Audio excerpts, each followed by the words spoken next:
Permission free. Accreditation free. Transport charges free. Arrangements free. Risk free. Stereotype free. Download free broadcast quality video for your media projects at freevideo.rt.com.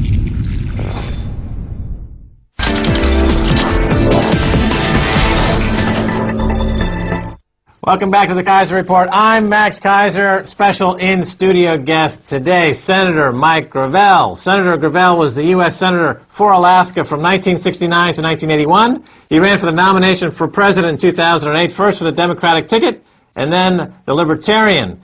He is the author of Citizen Power Mandate for Change and devotes his time advocating direct democracy initiatives. Mike, welcome to the Keiser Report. Thank you for having me, Max. I want to talk to you about 1971 when you read the Pentagon Papers into the public record from the floor of the Senate. Now, how was that received at the time by your fellow senators, and how would you relate that to WikiLeaks today? What WikiLeaks is doing today is better than what we were doing with the Pentagon Papers. The Pentagon Papers was the history of how three presidential administrations had lied to the American people about going in to Vietnam and then staying there and killing, 3 million Southeast Asians, 58,000 Americans.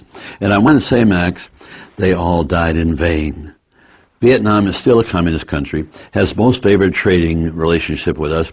You can buy Baskin-Robbins, Kentucky Fried Chicken, and in either Hanoi or Ho Chi Minh City. Okay, so WikiLeaks again. Now it's been attacked financially, something kind of a financial blockade, something new in this digital globalized world by major corporations like PayPal and Visa, who've cut the company off from the financial grid. So it's something back in the Pentagon Papers day they couldn't have done because the system wasn't designed as such. But these corporations now can push a button and excommunicate an entire organization who's not been charged with anything. They just decided on a corporate basis it's convenient for them to get rid of them. It's the government that's pressuring these institutions to do that. So they're doing the bidding of the government. But where do you draw the line between the government and corporations, Mike? I mean, I don't. Okay, so we can't really say it's not the one government. and the same. So these major corporations, Visa, MasterCard, the people supplying the predatory lending into the system, they're controlling the outcome of what happens on the policy initiatives in Washington. There's no government. There's no representative government. There's nobody there standing up for the rights of the people. You know that. I know that. Everyone knows that. It's a farce. It's corporatism. Totally. And it's worldwide. I don't know, Max, if you're aware of this new study that came out of Zurich where they examined 43,000 corporations. You know about it? And it filtered down to 1,350 corporations with interlocking directorates and relationships, and they control 60% of the world's wealth. Now, that's clearly a problem that requires trust busting, as Teddy Roosevelt once was saying. More than trust busting. Okay, more than trust busting, because you're operating within the confines of representative government. And when you go there, you don't have a chance to bring about change. You want to bring about change, you've got to bring the people into the operation of government independent of representative government, so that the people can make laws. There's only two venues for change. One is the government, wherein the problem exists. The other is with the people. But the people need procedures to act upon the knowledge they have, and that has to be procedures that permits them to be lawmakers. Cicero, Marcus Cicero, over 2,000 years ago said, liberty, freedom, is participation in power. If you don't participate in power, you are not free, and that applies to all the countries in the world, including Switzerland, because where you do have direct democracy in Switzerland and in some American states, it's controlled by representative government. And that's why I emphasize that it's got to be done independent of representative government. And I have legislation that I've worked on. It took me 7 years to write it.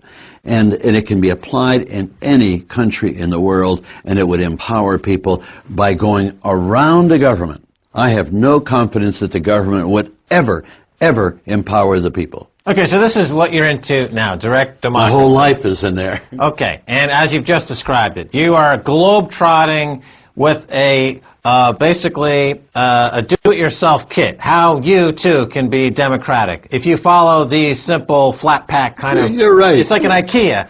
You know, you simply put it. You can screw it simple. Here's the simple. You take the best, I would assume, from what the founding fathers of the U.S. had to offer, and you mix it on with some other Cicero and a few other bright minds from the ages, and you go into these countries. You're all over the world with this. You're all over the world. How is it, what countries are receptive, and what's been not receptive? First up, it's receptive by the bottom of the pyramid. People know at the bottom of the pyramid they're being screwed by the system.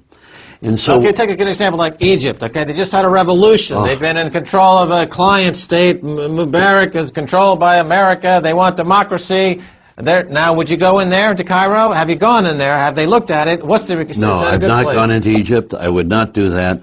Egypt is controlled by the military, and our military controls their military because we've been feeding their military $2 billion a year. But where does our military not control some country somewhere? Where can you go? I mean, some Fiji or some island in the Caribbean, and where is it not? Disneyland and Europe, where is it not controlled? Tell you the truth, I don't know where to go. And that's the reason why I'm so concerned. Because we saw you on the street here. We said, hey, that's Mike Gravel. What's he doing down there? He's trying to get democracy started. We said, come on up and be on the show. Here you are. So in other words, you can't get this message out. I promised the Occupy group in Switzerland, Zurich, that I'll come back next spring, and what they'll do, they're supposed to be taking a vote. And if they decide they want to do it, what I can do is I can read your Constitution, French Constitution, German, and turn around and take this legislation that I've drafted, and I can tweak it for your Constitution, and then give it to you, and then you go out on the street and get the people to vote for it. You don't go to the government. You go around the government, you ask the people. And here's where the rubber hits the road. And that is when the people vote for this. That means the majority of the people in France, if they wanted to be empowered to make laws, they would then vote, not sign a petition, not respond to a poll, actually vote. And we count the votes, and they're registered. And when you have more than 50% of the registered voters vote for this, it is automatically the law of the land. Which means that the minute you bring the people into the operation of government, what they become is the senior partners. And anybody who knows about structure of business knows the senior partner is the senior partner and commands what will happen. So it's a win-win. The representative government will do a better job in a day-to-day operation of government, but the people will set the policy designed to satisfy their needs. And we want to talk about Occupy Wall Street because you've written about this, and so fill us in on your thoughts. It is actually a miracle. It's a miracle that started with young kids and not so young. They're on the cutting edge of social change. What this is demonstrating is that there's a deep-seated unhappiness in the populace. It's like a boil. This is the tip of the iceberg you're seeing. And I've gone to the one in Switzerland. I've gone to, last night, I went to La Défense and did it here and just told them I honor their efforts. However, there is a problem. Protest movements generally do not succeed because as they fly in the face of the police power of government, they get crushed. And the more effort they make, the more brutal is the crushing. So what they need to do is, over time, they need to be able to turn this around into an actionable item. Forget all the details of the agenda. Just go after one thing. Well, initially, not having an actionable agenda or item was the good thing about it because it wasn't shot down immediately, ideologically speaking. They just built a big tent. They built a big constituency. Okay, now you're saying at some point they've actually got to have at least one item on the agenda. What is that item? To empower themselves to make laws. Because if they get the meta legislation I'm talking about, they can address their agenda. Okay, let me cut in for a second. You talk about changing the law. People have the ability to change the law. This is what they should be working toward. On the other side of the aisle, there seems to be no problem in the ability for banks and others to change laws on a whim. For example, just in the last couple of months, Goldman Sachs, they broke the law when they offered insiders a chance to own Facebook stock, above and beyond what the SEC allows them to in terms of a limited number of people eligible for this before the company posts their financials. So their response was, well, we're going to do it anyway, and the SEC's response was, well, maybe we need to change the law. And this is what you hear almost every single week as an instance where the banks on Wall Street, Goldman, JP Morgan, and the rest, they break the law. They break the securities laws. They break major fundamental regulations. And their answer always is, well, the laws aren't catching up to what we're doing as financial engineers. You know, the law needs to change because we're making a market. We're creating the opportunity. Why can't somebody just simply say, look, you're breaking the law and you need to be prosecuted? You can't claim that your defense is that the law hasn't caught up with your genius yet. That's the defense of a serial killer and a psychotic. When the people make the laws, they will then be able to enforce the law. And how you do it, I'll give you an example. Supposing the people make the law to go ahead and require that banks no longer are sustained by the government. What will happen? Well, once the people have this power, they will not be denied. You see young kids taking to the streets now. But when you get Americans, 60+ million Americans voting to empower themselves to make laws, I got to tell you, I know from personal experience, politicians are cowards and judges are even more cowardly than politicians. And so you now empower the people. The politicians will shape up immediately and recognize that they will handle day to day. Let the people handle the policy. The first thing you do is stop corporations from being treated like a human being.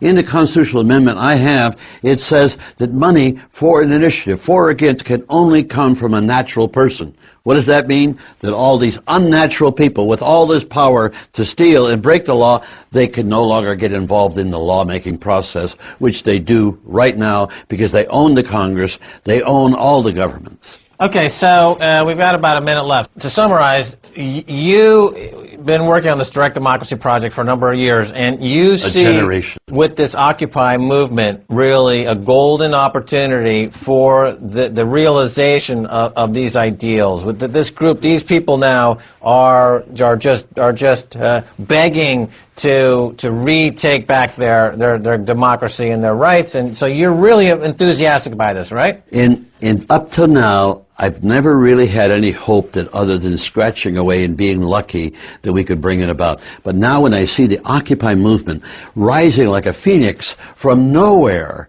and worldwide immediately, and it'll get legs and depth.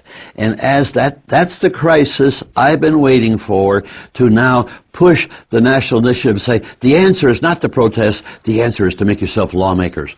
And then when they realize that, it's Katie bar the door. Up until now, I exist on a basis of I have faith that when we reach critical mass, the corporations will wake up and say, my God, what's going on? It'll be too late. The people will know this, and you won't have to sell it to the people. They'll just want it. All right, Mike Gravel, it sounds good because clearly you've got your expertise mixed with this whole generation of this movement is on the street and ready to go. So there's a tinderbox ready to explode, hopefully for the greater good. That's right, and it won't explode in a violent way. It'll explode in an evolutionary way, and that's the way it should happen. Senator Mike Gravel, thanks so much for being on the Keiser Report. Max, thank you for having me. All right, super, and that's going to do it for this edition of the Keiser Report with me, Max Keiser, and Stacey Herbert. I want to thank my guest, Senator Mike Gravel. If you want to send me an email, please do so at keiserreport@rttv.ru. Until next time, this is Max Keiser saying bye, y'all.